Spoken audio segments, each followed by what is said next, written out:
প্রথমে দেখে নেব 30টি তাজা সংবাদ। শুরুতেই শিরোনাম। চৌঠামের পরে বিজেপি সরকারের শপথে ফের আসব, ব্যারাকপুরের শেষ নির্বাচনী জনসভায় ঘোষণা আত্মবিশ্বাসী মোদির। চৌরঙ্গীর ভোট প্রচারে মমতার চামার মন্তব্যে উস্কালো বিতর্ক। ভয়মুক্ত ভোটের লক্ষ্যে দ্বিতীয় দফার দায়িত্বে উত্তরপ্রদেশের সিংঘম, ভাঙড় ডায়মন্ড হারবারে খেলা শুরু কমিশনের। ভবানীপুরে মেগা ফাইট, মুখোমুখি মমতা শুভেন্দু, কার সম্পত্তির পাল্লা ভারী, এক নজরে দুই হেভিওয়েটের খতিয়ান। লক্ষ্মীর ভাণ্ডারের দিন কি শেষ? 3000 টাকার অন্নপূর্ণা ভাণ্ডার নিয়ে বড় আপডেট, ফর্ম ফিল আপ শুরু হতেই তোলপাড়। এবারের মতো প্রচার শেষ, বুথে যন্ত্রবন্দি হবে বাকি 142 আসনের ভবিষ্যৎ। নানান এলাকায় অশান্তি, কপালে ভাঁজ ফেলল কমিশনের। এতক্ষণ শুনছিলেন সংবাদ শিরোনাম, এবার আসছে বিস্তারিত খবরে। ভিডিওটি ভালো লাগলে লাইক করুন এবং আমাদের ইউটিউব চ্যানেলটি সাবস্ক্রাইব করে আমাদের সঙ্গে থাকুন। পরবর্তী আপডেটের জন্য ধন্যবাদ। দ্বিতীয় দফার ভোট প্রচারের শেষ দিনে প্রধানমন্ত্রী নরেন্দ্র মোদী সোমবার ব্যারাকপুরে নির্বাচনী সমাবেশে ভাষণ দিলেন। পশ্চিমবঙ্গে দ্বিতীয় দফার ভোটের আগে শেষ ভাষণে তিনি চৌঠা মে ফলাফল ঘোষণার পর বিজেপির বিজয় নিশ্চিত বলে আস্থা প্রকাশ করেছেন। মোদী বলেন, বাংলার প্রতি আমার আকর্ষণ শক্তির প্রতি ভক্তি, যা আমার ব্যক্তিগত আধ্যাত্মিক যাত্রার শক্তি কেন্দ্র। বাংলার মহৎ ব্যক্তিত্ব ও সাধারণ মানুষের ভালোবাসা আমাকে অনুপ্রাণিত করেছে। এই ভূমির অভিজ্ঞতা আমার মহা আশীর্বাদ। ব্যারাকপুরের এই সভাকে তিনি বর্তমান নির্বাচনী প্রচারের শেষ জনসভা বলে উল্লেখ করেন। প্রধানমন্ত্রী আত্মবিশ্বাসের সাথে জানান, এই নির্বাচনের এটাই আমার শেষ সভা। পশ্চিমবঙ্গের মানুষের মন মেজাজ দেখেছে। চৌঠা মে ফলাফলের পর বিজেপির শপথ গ্রহণ অনুষ্ঠানে যোগ দিতে আমাকে আবার ফিরে আসতে হবে। মানুষের প্রতি তার মানসিক যোগসূত্রের কথা তুলে ধরে মোদী বলেন, বাংলার জনসভা ও রোড শো চলাকালীন এমন আন্তরিক বার্তা ও প্রতিকৃতি পেয়েছি যা কখনো ভুলতে পারবো না। মোদী আরও জানান, আপনাদের বার্তা ও চিঠিও পড়ি, কিছুতে ব্যথা, অন্যগুলোতে আশীর্বাদ ও অনুভব করি। নিশ্চিত করি আমার প্রতিক্রিয়া যত্ন সহকারে লিপিবদ্ধ হয়েছে। তিনি নিজের দশকের পর দশক ধরে রাজনৈতিক ও নির্বাচনী দায়িত্ব পালনের কথা উল্লেখ করেন। প্রধানমন্ত্রী যোগ করেন, তিনি দিন বা রাত আবহাওয়া দেখেন না, শুধু এগিয়ে যান। তিনি বলেন, বাড়ি ছাড়ার পর থেকে আমি আপনাদের সকলের মাঝে স্বস্তি ও শান্তি পেয়েছে, আর আপনারাই আমার পরিবার। প্রধানমন্ত্রী মোদী ব্যারাকপুরের বিজেপি প্রার্থী কৌস্তব বাগচির সমর্থনে প্রচার করেন। তার মূল প্রতিদ্বন্দ্বী তৃণমূলের বর্তমান বিধায়ক, চলচ্চিত্র পরিচালক রাজ চক্রবর্তী, যিনি দ্বিতীয় মেয়াদের জন্য লড়ছেন। সিপিআইএমের সুমন রঞ্জন বন্দ্যোপাধ্যায় উভয় দলকেই আক্রমণ করে ত্রিমুখী প্রতিদ্বন্দ্বিতা গড়ে তুলেছেন। ব্যারাকপুর বিধানসভা উত্তর 24 পরগনা জেলার একটি শহর। এটি ব্যারাকপুর লোকসভা কেন্দ্রের অন্তর্গত 294টি আসনের মধ্যে অন্যতম। দ্বিতীয় দফার নির্বাচনের আগে এই কেন্দ্রে তিন প্রধান দলেরই জোরদার প্রচার চলছে। এর আগে রবিবার প্রধানমন্ত্রী উত্তর কলকাতায় রোড শো শুরুর আগে 300 বছরের পুরনো ঠনঠনিয়া কালীবাড়িতে দেবী কালীর আশীর্বাদ গ্রহণ করেন। 1703 সালে প্রতিষ্ঠিত এই মন্দিরটি কলকাতার প্রাচীনতম সবচেয়ে শ্রদ্ধেয়গুলির মধ্যে অন্যতম। ঠনঠনিয়া কালীবাড়ির ইতিহাস শহরের বিকাশেরও পূর্বে। এখানে কালীমা সিদ্ধেশ্বরী রূপে পূজিত হন। প্রধান দেবী জাগ্রত বলে বিবেচিত। কথিত আছে, রামকৃষ্ণ পরমহংসদেব প্রায়শই মন্দিরে আসতেন ও মা সিদ্ধেশ্বরীর ভক্তিগীতি গাইতেন। মমতা ব্যানার্জির মন্তব্য ঘিরে তীব্র বিতর্ক। তপশিলি জাতি নিয়ে বক্তব্যে বিরোধীদের আক্রমণ, তদন্তের দাবিও উঠেছে। চৌরঙ্গীতে ভোট প্রচারে গিয়ে তপশিলি জাতিভুক্তদের চামার বলে মন্তব্য করে বিতর্কের কেন্দ্রবিন্দুতে মমতা বন্দ্যোপাধ্যায়। মমতা ব্যানার্জি 15 বছরের সামনে রাজ্য জুড়ে কি প্রকল্প হয়েছে তার বিবরণ দিতে গিয়েই তপশিলি জাতির কথা উঠে আসে। সেখানেই মমতা বন্দ্যোপাধ্যায় বলেন, আমার চামার ভাই বোনেরা। এই মন্তব্যেই আপাতত সরগরম ভোটবঙ্গ। বিতর্ক উস্কে দিয়ে এক্স স্যান্ডেলে কড়া বার্তা দিলেন বিজেপি নেতা এবং কেন্দ্রীয় প্রতিমন্ত্রী সুকান্ত মজুমদার। সুকান্ত তার পোস্টে বলেছেন, চামার শব্দটি দীর্ঘদিন ধরে একটি অবমাননাকর গালি হিসেবে ব্যবহৃত হয়ে আসছে এবং দেশের সর্বোচ্চ আদালতও একটি তপশিলি জাতির বিরুদ্ধে অপমানজনক বলে উল্লেখ করেছে। সেই প্রেক্ষিতে প্রকাশ্য জনসভায় এমন শব্দ ব্যবহার অত্যন্ত দুঃখজনক এবং তা আইনের দৃষ্টিতে অপরাধ বলেই দাবি করেছেন বিরোধী নেতারা। তাদের বক্তব্য, এই ধরনের মন্তব্য শুধু রাজনৈতিক শালীনতার সীমা লঙ্ঘন করে না, বরং সমাজের একটি বড় অংশের মানুষের ভাবাবেগেও আঘাত হানে। আরও দেখুন, ডাবল সেঞ্চুরির পথে তৃণমূল। দাবি মুখ্যমন্ত্রীর। এই ঘটনায় সুকান্ত সরাসরি অভিযোগ তুলেছে যে এই মন্তব্য SC/ST অ্যাক্টের আওতায় শাস্তিযোগ্য হতে। দলটির নেতাদের দাবি, বিষয়টি নিয়ে যথাযথ আইনি পদক্ষেপ নেওয়া উচিত এবং এই মন্তব্যের জন্য মুখ্যমন্ত্রীর প্রকাশ্যে ক্ষমা চাওয়া প্রয়োজন। একই সঙ্গে তারা এটিকে দলিত বিরোধী মানসিকতার বহিঃপ্রকাশ বলেও আখ্যা দিয়েছেন। অন্যদিকে তৃণমূল কংগ্রেসের পক্ষ থেকে এই অভিযোগ অস্বীকার করা হয়েছে। দলের নেতাদের দাবি, মুখ্যমন্ত্রীর বক্তব্যকে বিকৃতভাবে তুলে ধরা হচ্ছে এবং রাজনৈতিক উদ্দেশ্য প্রণোদিতভাবে এই বিতর্ক তৈরি করা হয়েছে। তাদের মতে, নির্বাচনের আগে বিরোধীরা ইচ্ছাকৃতভাবে এমন ইস্যু সামনে এনে জনমনে বিভ্রান্তি তৈরি করতে চাইছে। আপনার ছোট সহযোগিতাও আমাদের এগিয়ে যেতে সাহায্য করবে। পশ্চিমবঙ্গ বিধানসভা নির্বাচনের দ্বিতীয় পর্বে হিংসা রুখতে এক নজিরবিহীন পদক্ষেপ নিল নির্বাচন কমিশন। রাজ্যের স্পর্শকাতর জেলাগুলোতে শান্তি বজায় রাখতে 11 জন অভিজ্ঞ পুলিশ পর্যবেক্ষক নিয়োগ করা হয়েছে। এই তালিকার সবচেয়ে চর্চিত নাম উত্তরপ্রদেশের দুদে আইপিএস অজয় পাল শর্মা, যিনি অপরাধ দমনে তার কঠোর ভূমিকার জন্য দেশজুড়ে সিংহম নামে পরিচিত। সম্পদের পাহাড়ে আদানি, একদিনেই বাড়ল 59,000 কোটি। আম্বানিকে ছাপিয়ে এশিয়ার ধনীতম গৌতম। 2011 ব্যাচের আইপিএস অজয় পাল শর্মাকে দক্ষিণ 24 পরগনা জেলার আইন শৃঙ্খলার দায়িত্ব দেওয়া হয়েছে। পেশায় একসময় চিকিৎসক, এই আধিকারিক উত্তরপ্রদেশে মাফিয়া দমনে এবং একাধিক এনকাউন্টার অভিযানে নেতৃত্ব দিয়ে ব্যাপক জনপ্রিয়তা অর্জন করেন। বর্তমানে প্রয়াগরাজের অতিরিক্ত পুলিশ কমিশনার পদে কর্মরত এই আধিকারিক সম্প্রতি আইজি পদে পদোন্নতি পেয়েছেন। তৃণমূলের দুর্ভেদ্য দুর্গে আঘাত, নারী নিরাপত্তা নিয়ে মমতাকে বেলাগাম নিশানা, বেঁধে দিলেন ডেডলাইন। নির্বাচন কমিশনের স্পষ্ট বার্তা, দ্বিতীয় দফার ভোট হতে হবে সম্পূর্ণ ভয়মুক্ত ও শান্তিপূর্ণ।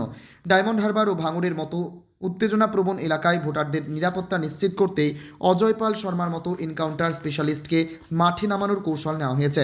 তার সঙ্গে আরও 2 জন পর্যবেক্ষক জেলা জুড়ে কড়া নজরদারি চালাবেন।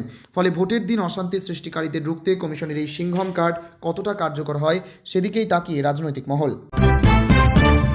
29 এপ্রিল আসন্ন বিধানসভা নির্বাচনের দ্বিতীয় দফার ভোট গ্রহণ। এবার ভোটের ভরকেন্দ্র ভবানীপুর। দক্ষিণ কলকাতার হাই ভোল্টেজ এই আসন থেকে লড়াইয়ে মমতা শুভেন্দু। গোটা রাজ্য তথা দেশের নজর এখন ভবানীপুর আসনের দিকে। এক নজরে দেখে নেওয়া যাক ভবানীপুর আসনে 2 হেভিওয়েট তথা রাজ্যের মুখ্যমন্ত্রী মমতা বন্দ্যোপাধ্যায় ও রাজ্যের বিরোধী দলনেতা শুভেন্দু অধিকারীর সম্পত্তির খতিয়ান এক নজর। অ্যাসোসিয়েশন ফর ডেমোক্রেটিক রিফর্মস এর রিপোর্ট অনুযায়ী 2021 সালের নির্বাচনেও দেশের 31 জন মুখ্যমন্ত্রীর মধ্যে মমতার সম্পত্তির পরিমাণ ছিল সর্বনিম্ন। উল্লেখ্য, 2016 সালে তার মোট সম্পত্তির পরিমাণ ছিল প্রায় 30 লক্ষ টাকা, যা বর্তমানে কমে প্রায় 15 লক্ষ টাকায় দাঁড়িয়েছে। 70-এর দশকে কংগ্রেসের হাত ধরে রাজনৈতিক জীবন শুরু করে 1998 সালে তৃণমূল কংগ্রেস গঠন করেন মমতা। 1984 সালে সোমনাথ চট্টোপাধ্যায়কে হারিয়ে কনিষ্ঠতম সাংসদ হিসেবে নজর কেড়েছিলেন তিনি। 1991 সাল থেকে একাধিকবার কেন্দ্রীয় মন্ত্রী এবং 2011 সাল থেকে একটানা বাংলার মুখ্যমন্ত্রীর দায়িত্ব সামলাচ্ছেন তিনি। আগামী 29 এপ্রিল বাংলার দ্বিতীয় দফার ভোট গ্রহণ। রাজনৈতিক বিশ্লেষকদের মতে এবারের লড়াই মূলত তৃণমূল বনাম বিজেপির। ভোটের ফলাফল ঘোষণা হবে আগামী 4 মে। মমতার এই সাধারণ জীবনযাপন তার প্রচারের অন্যতম হাতিয়ার হবে বলে মনে করছে রাজনৈতিক মহল। তপ্ত বাংলায় অবশেষে স্বস্তির সুর, ধেয়ে আসছে কালবৈশাখী। দোসর প্রবল বৃষ্টি। জানুন লেটেস্ট আপডেট। এক নজরে শুভেন্দুর মোট সম্পত্তির খতিয়ান। অপরদিকে 2026 সালের হাই ভোল্টেজ বিধানসভা নির্বাচনে এবার জোড়া কেন্দ্রে প্রতিদ্বন্দ্বিতা করছেন রাজ্যের বিরোধী দলনেতা শুভেন্দু অধিকারী। নন্দীগ্রামের পাশাপাশি তিনি ভবানীপুর থেকেও বিজেপি প্রার্থী হিসেবে লড়াই করছেন। গত 30 মার্চ জমা দেওয়া হলফনামা অনুযায়ী গত 5টি অর্থবর্ষে শুভেন্দু অধিকারীর আয়ে উল্লেখযোগ্য পরিবর্তন লক্ষ্য করা গিয়েছে। 2024 থেকে 25 অর্থবর্ষে তার বার্ষিক আয় দাঁড়িয়েছে 17,38,590 টাকা, যা বিগত বছরগুলোর তুলনায় বেশ খানিকটা বেশি। জীবন বীমা ও মিউচুয়াল ফান্ডে বিনিয়োগ সহ তার মোট অস্থাবর সম্পত্তির পরিমাণ 24,57,600 টাকা। তবে সবথেকে চমকপ্রদ তথ্য হলো রাজ্যের অন্যতম প্রভাবশালী এই নেতার নিজের নামে কোনো ব্যক্তিগত গাড়ি নেই, এমনকি সোনা বা অন্য কোনো মূল্যবান অলংকারও তার সংগ্রহে নেই বলে হলফনামায় উল্লেখ করা হয়েছে। ভোটের আগে ভাঙড়ে তৃণমূল কর্মীরা বাড়িতে উদ্ধার বোমার পাহাড়। এনআইএ তদন্তের নির্দেশে তোলপাড় স্থাবর সম্পত্তির ক্ষেত্রে শুভেন্দু অধিকারী জানিয়েছেন তার নামে মোট 2.46 একর কৃষি জমি রয়েছে। এর মধ্যে এগরায় পৈতৃক সূত্রে পাওয়া কৃষি জমিতে তার একটি অংশ রয়েছে, যার বর্তমান বাজার মূল্য আনুমানিক 1.50 লক্ষ টাকা। ভোট আসতেই বাংলা এখন প্রকল্পের লড়াই। একদিকে মমতা সরকারের জনপ্রিয় লক্ষ্মীর ভাণ্ডার, অন্যদিকে বিজেপির পাল্টা প্রতিশ্রুতি অন্নপূর্ণা সম্মানিধি। কিন্তু ভোট মিটে সরকার গড়ার আগেই কি শুরু হয়ে গেল অন্নপূর্ণা ভাণ্ডারের কাজ? দক্ষিণ দিনাজপুরের হরিরামপুর বিধানসভা এলাকায় ফর্ম ফিল আপের খবর সামনে আসতেই ছড়িয়ে পড়ে ব্যাপক চাঞ্চল্য। 3,000 টাকার টোপ, ঠিক কী ঘটেছে হরিরামপুরে? খবরে প্রকাশ, হরিরামপুরের ঘাসিপুরে মহিলাদের মধ্যে অন্নপূর্ণা সম্মাননিধি প্রকল্পের ফর্ম বিলি করা হচ্ছিল। বিজেপি ক্ষমতায় আসলে মহিলারা মাসে 3,000 টাকা করে পাবেন, এই প্রতিশ্রুতি দিয়েই ফর্ম ফিল আপ করা হচ্ছিল বলে অভিযোগ। সেখানে মহিলাদের ব্যক্তিগত নথি ও ব্যাংক ডিটেলস নেওয়া হচ্ছিল। খবরটি জানাজানি হতেই রাজ্য রাজনীতিতে শুরু হয়েছে নতুন বিতর্ক। লক্ষ্মীর ভাণ্ডার বনাম অন্নপূর্ণা ভাণ্ডারের বর্তমানে মমতা সরকারের লক্ষ্মীর ভাণ্ডার প্রকল্পের আওতায় সাধারণ জাতির মহিলারা মাসে 1,000 টাকা এবং তপশিলি মহিলারা 1,200 টাকা করে পান। তবে বিজেপির সংকল্পপত্রে ঘোষণা করা হয়েছে তারা ক্ষমতায় আসলে এই ভাতার পরিমাণ বাড়িয়ে মাসে 3,000 টাকা করা হবে। এখন সাধারণ মানুষের মনে প্রশ্ন, বিজেপি যদি 3,000 টাকার প্রতিশ্রুতি দেয় তবে কি মে মাসেই শেষবারের মতো অ্যাকাউন্টে ঢুকবে লক্ষ্মীর ভাণ্ডারের টাকা, নাকি এই দড়ি টানাটানিতে আখেরে লাভ হবে সাধারণ মহিলাদেরই? নির্বাচনী বিধিভঙ্গের অভিযোগ। এই ঘটনাকে কেন্দ্র করে শাসক দল তৃণমূল কংগ্রেস সরব হয়েছে। তাদের দাবি, ভোটের আগে এভাবে ব্যক্তিগত তথ্য নিয়ে ফর্ম ফিল আপ করানো আসলে ভোটারদের প্রভাবিত করার চেষ্টা এবং এটি স্পষ্টত নির্বাচনী আচরণবিধি লঙ্ঘন। অন্যদিকে হরিরামপুরের বিজেপি প্রার্থী দেবব্রত মজুমদার এই অভিযোগ উড়িয়ে দিয়ে জানিয়েছেন, নির্বাচন কমিশন স্বীকৃত ইস্তেহার বা সংকল্পপত্রই সব জায়গায় দেওয়া হচ্ছে। তৃণমূল যদি লক্ষ্মীর ভাণ্ডার নিয়ে প্রচার করতে পারে তবে আমরা আমাদের সংকল্পপত্র নিয়ে কেন পারবো না? সাফল্য কার ঘরে? তৃণমূলের প্রচারে হাতিয়ার যেখানে লক্ষ্মীর ভাণ্ডারের গ্যারান্টি, সেখানে বিজেপির তুরুপের তাস অন্নপূর্ণা প্রকল্পের 3,000 টাকা। এখন দেখার বাংলার মহিলারা এই দুই প্রকল্পের মধ্যে কাকে বেছে নেন এবং ইভিএম বক্সে আর পাল্লা ভারী হয়। আগামী 29 এপ্রিল পশ্চিমবঙ্গের দ্বিতীয় তথা শেষ দফার নির্বাচন। সোমবার সন্ধ্যা পর্যন্ত ছিল ভোট প্রচারের সময়। শেষ দিনে কে কি বললেন, কার নিশানায় কে? প্রচারের শেষ দিনে অশান্তি নানা জায়গায়। একদিকে প্রধানমন্ত্রী, অন্যদিকে মুখ্যমন্ত্রী। একইদিকে কেন্দ্রীয় স্বরাষ্ট্রমন্ত্রী, রাজ্যের বিরোধী দলনেতা থেকে শাসক দলের দ্বিতীয় গুরুত্বপূর্ণ নেতার কর্মসূচি শেষ হলো সোমবার সন্ধ্যায়। তবে প্রথম দফার মতো শান্তিপূর্ণ রইল না দ্বিতীয় দফার ভোট প্রচার। উত্তর 24 পরগনা থেকে হুগলি, দক্ষিণ 24 পরগনা থেকে পূর্ব বর্ধমান। বিক্ষিপ্ত অশান্তিতে তটস্থ রইল নির্বাচনী কমিশন। যুযুধান দুই পক্ষের শীর্ষ নেতাই হুঁশিয়ারি দিলেন, বাকি হিসাব হবে 4 মে। ভোটের ফল প্রকাশের পর দ্বিতীয় দফার ভোটের শেষ দিনে প্রচারে রাজ্যে একটিমাত্র সভা করেছেন প্রধানমন্ত্রী নরেন্দ্র মোদী। স্থান উত্তর 24 পরগনার জগদ্দল, যেখানে রবিবার রাতেই তৃণমূল এবং বিজেপির সংঘর্ষে উত্তেজনা ছড়ায়। রাতে জগদ্দল থানায় অভিযোগ জানাতে গিয়ে আক্রান্ত হওয়ার অভিযোগ করেন সেখানকার বিজেপি প্রার্থী তথা প্রাক্তন আইপিএস রাজেশ কুমার। সেই জায়গায় সভা করে মোদী গ্যারান্টি দিলেন, তোষণের রাজনীতি থেকে পশ্চিমবঙ্গকে মুক্তি দেবেন। সুভাষচন্দ্র বসুর উক্তি মনে করিয়ে মোদী বলেন, আপনারা 70 বছর কংগ্রেস, বাম, তৃণমূলকে দিয়েছেন, একটা সুযোগ বিজেপিকে দিন, মোদীকে দিন। সকলে মিলে বাংলাকে সব বন্ধন থেকে মুক্তি দেব। শেষ দিনের প্রচারে বেরিয়ে প্রধানমন্ত্রী প্রত্যয়ী সুরে জানান, এবার রাজ্যে বিজেপি ক্ষমতায় আসছে, সুতরাং ভোটের ফল প্রকাশের দিন তাকে আবার পশ্চিমবঙ্গে আসতে হবে। তার কথায়, এই ভোটে আমার এটি শেষ সভা। বাংলায় যেখানে যেখানে গিয়েছি মানুষের মধ্যে যে উন্মাদনা দেখেছি তাতে এই বিশ্বাস নিয়ে যাচ্ছি যে আগামী 4 মের পরে বিজেপির শপথ গ্রহণ অনুষ্ঠান আসতেই হবে।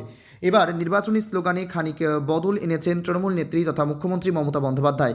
2021 সালে বলেছিলেন খেলা হবে, সেটি আরও এক ধাপ বেড়ে হয়েছে দুরন্ত খেলা হবে। 2021 সালে মমতার স্লোগান ছিল বদলা নয় বদল চায়, অর্থাৎ হিংসার পাল্টা হিংসা নয়, সুশাসন প্রতিষ্ঠা করবে রাজ্যে। এবার মমতা জানাচ্ছেন বদল নয় বদলা প্রয়োজন, বাংলাকে খাঁটো করার বদলা, বাংলাভাষীদের ভিন রাজ্যে হেনস্থার বদলা। মমতার অভিযোগ, বিজেপির কথায় কাজ করছে নির্বাচন কমিশন, আবার তাদের কথা মতো রাজ্যের পুলিশের একাংশ শাসক দলের বিরুদ্ধে কাজ করছে। ভোটের ফল প্রকাশের পর সেই পুলিশ কর্তাদের মনে রাখা হবে বলে ঘোষণা করেছেন। একই সঙ্গে মমতা নিশ্চিত, এবার আরও বড় ব্যবধানে জয়ী হয়ে চতুর্থবার রাজ্যে ফুল ফোটাবে তৃণমূল। শেষ দফা ভোটের শেষ দিনের প্রচারে মমতা কোনো সভা করেননি। মোট 3টি পদযাত্রা করেছেন তিনি। দক্ষিণ কলকাতার সুকান্ত সেতু থেকে ঢাকুরিয়া, গোলপার্ক থেকে গড়িয়াহাট এবং হাজরা থেকে গোপালনগর মোড়।